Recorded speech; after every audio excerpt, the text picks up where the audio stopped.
Plaintiff Veronica Montes, who is representing Palomino's Restaurant Incorporated, is suing the defendant, Allison Showers, for an unpaid bar bill. Veronica says after Allison hosted a birthday party at her restaurant, she skipped out on the bill. Allison denies owing Veronica, and she's countersuing for harassment because one of Veronica's employees made homophobic comments to Allison's guests. Okay, Veronica Montes, who is a bar owner on behalf of the Palomino Restaurant, doing business as Club Boca at Palomino. Yes. I got it right? Yes, Your Honor. All right, is suing the defendant, Allison Showers? Allison. Yeah. Okay, and Allison is alleged to not have paid for a bar bill for a party that was thrown at Veronica Montez's restaurant, and Allison is countersuing the bar owner for harassment. All right, Veronica, talk to me. Okay, my family owns Palomino's Restaurant, Club Boca, and Pronto Auto Service in Independence, Missouri.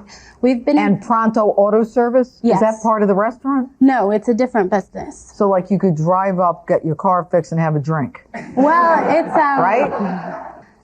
Sorry. No problem, Your Honor. My family has been in business for over 14 years. We started when I was about 10 years old. I started helping my family. My younger brother, Rico, ran the tire shop, and I know that you have a background as a victim's advocate. My younger brother, Rico, on February 11th of 2007, his best friend found him murdered in the tire shop of our family business. I'm sorry. And the murderer is still at large. Here's this picture, and we have a $6,000 reward out for the murderer. The death was devastating. He was only 20 years old. Let me ask you a question, Veronica, and I'm very sorry about your brother. How was he murdered? He was shot He was in the shot chest. In the auto In the shop? tire shop, yes. There are no suspects in the case? There were suspects, but the police have no leads and they don't have anything. There is a TIPS hotline number here, 1-816-474-TIPS. And let me just say that a TIPS number, Crime Stoppers number, is one of the best ways for us in law enforcement to get information. And I think that if anybody has any information about this case, and hopefully people will take a look at this picture, and the victim here on February 11th of 2007, that they'll call no matter how small the information they think might be. I mean, we've solved homicides over the years with Crime Stoppers, people calling up, collecting money for information that really can be very legitimate information and the small piece of the puzzle that's missing. So we're going to put this on our website also, and hopefully there will be some evidence that will come of this, because there's got to be some evidence. There's got to be some DNA, something. Someone saw something that they can then match to the CODIS DNA, which means that if the murderer came in and touched anything, that fingerprint might not yet be, or the DNA might not yet be in the data bank. But if someone is arrested down the road, we can kick back to that evidence and they can keep filtering it through until some evidence connects. And amazingly, that's how we solve a lot of these murders today. You know, technology is being used in a way that we never anticipated it to be used, and it's solving cases long after the victim is dead and long after the defendant thought he could get away with it. So, you know, my heart goes out to you on this. We will put this on the website. Thank you, Your Honor. You're very welcome.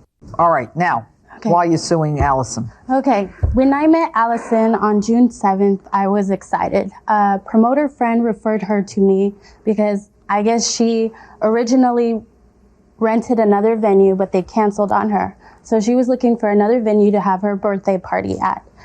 She came in, she looked at the place, she loved it. She, in fact, said, the club is red and black. Our colors we were picking are red and black. I think it'll be perfect. So we agreed to book the club for June 14th.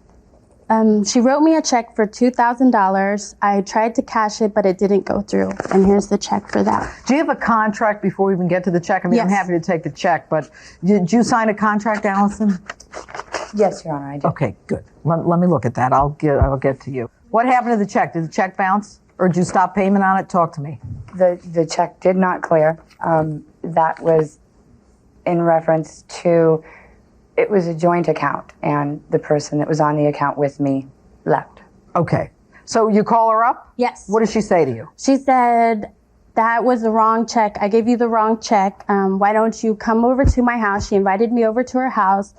She then gave me a $500 deposit. Yes? 500? Yes, Your Honor. Okay. And she suggested we sign a contract to reassure me that she would pay me and we would settle up on Monday. Veronica, June 16th. why do you need the purchaser to suggest you sign a contract? You shouldn't do business without signing a contract, period, end of the story. So you sign a contract. I'm looking at a contract, location for a private party, catered hors d'oeuvres.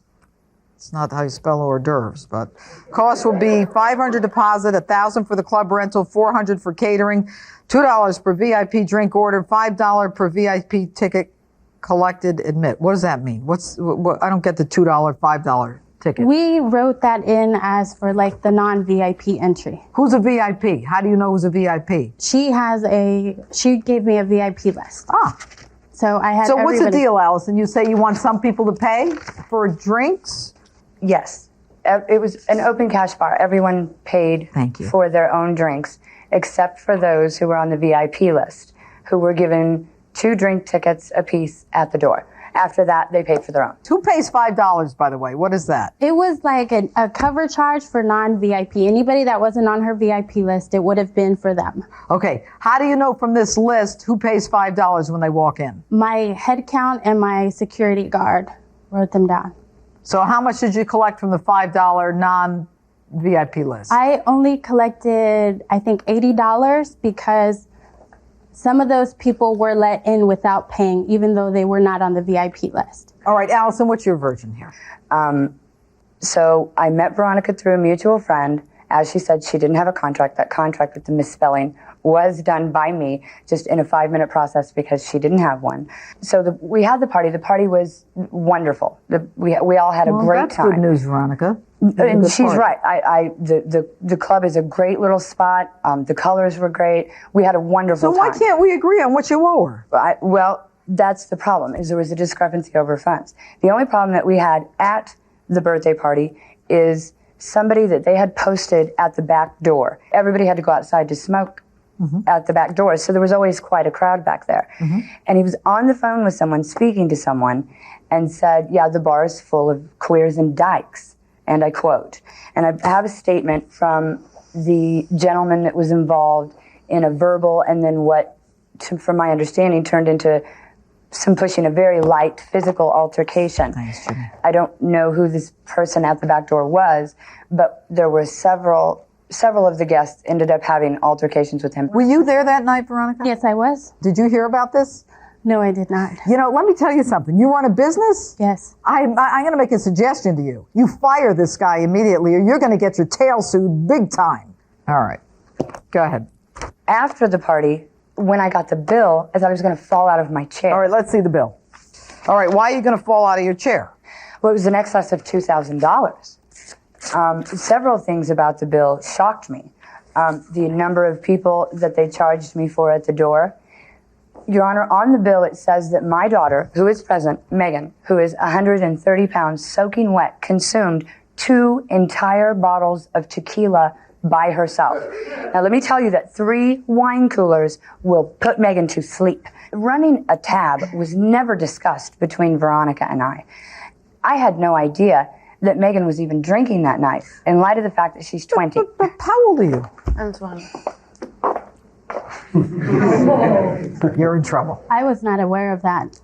How could you not be aware of the guy who's working with your bouncers, who's calling them queers, and now you're telling me you're not aware that she's drinking underage and you want to charge her? You want to come to court and charge her for 2 bottles of tequila? You're going to lose your license, as you well should, for serving anyone under the age of 21. I had my security at the door, and they are well trained. Hogwash. They watch She for clearly, underage. let me tell you, you go to any bar and a girl looks like that, the first thing you do is ask for a license. Okay? Do you have a license? No, Your Honor.